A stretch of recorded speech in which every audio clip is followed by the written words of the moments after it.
Making their way onto the campuses of some major American universities. Joining us now, the co-chairman of Scholars for 9/11 Truth, Professor Emeritus at the University of Minnesota at Duluth, James Fetzer. Professor, thank you so much for being with us. First of all, is this a required course? Can you hear me?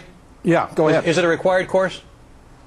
Well, you got your facts foxed, I'm sorry to say. In fact, I created an organization of faculty and experts to study 9/11, not to teach in courses. Right. But I must tell you what we have discovered. Well, I just want to be clear, because certainly qualify as material for an important course. So you're saying you're not teaching this? Teaching. I want to be clear here. You're not teaching a course in this. No, you're confused, and I hope that Fox usually does a better job on their research than this. All right, so I created an organization of faculty and scholars to study 9/11. All right, I want to be clear on this. We've discovered that practically everything the government has told us about it is false. Yeah, I want to get into that in a moment. I just want to be clear. So as far as you know, there is no course on 9/11 conspiracy theories being taught at your university or any place else that you know of? That's right, but it's a great idea. I would certainly support having such a course because there's a lot of material to work with. All right, and what evidence do you have that the government was involved, that Cheney knew, that anybody in the chain of command knew ahead of time that this was going to happen on 9/11? Can you give us any piece of evidence that would substantiate that argument? Absolutely. For example, Norman Mineta testified to the 9/11 Commission that he observed Dick Cheney in an underground bunker when a young aide came up to him and repeatedly told him, "Sir, it's 50 miles out. Sir, it's 30 miles. Sir, it's 10 miles out. Sir, do the orders still stand?" Cheney turned around, jumped on him, nearly bit off his head and said, "Of course the orders still stand. Have you heard anything different?" The order had to be to not shoot down the plane that was approaching the Pentagon. After all, the order should have been to shoot it down. Shooting it down would be the obvious thing to do when you consider that you're going to lose the passengers in the plane if you shoot it down, but if you don't, you're going to use the passengers in the plane and also, of course, all the personnel and property at the target. Hey, Prof, let me ask you, I want to go back to something in the exchange that you and Alan just had a moment ago. In fairness to our producers, when they talked to you earlier, you said that courses are being taught in which these conspiracy theories are advanced to the students. Am I correct?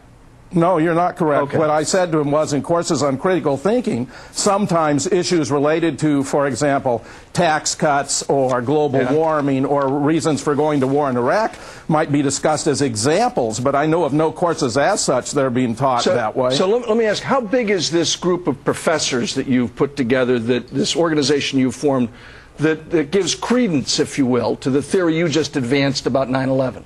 Well, there are over 300 members, Colonel North, including about 200 with advanced research skills, and about 85 that have affiliations, including physicists, mechanical engineers, pilots, aeronautical engineers. Sure. We've discovered that the Twin Towers were brought down by controlled demolition.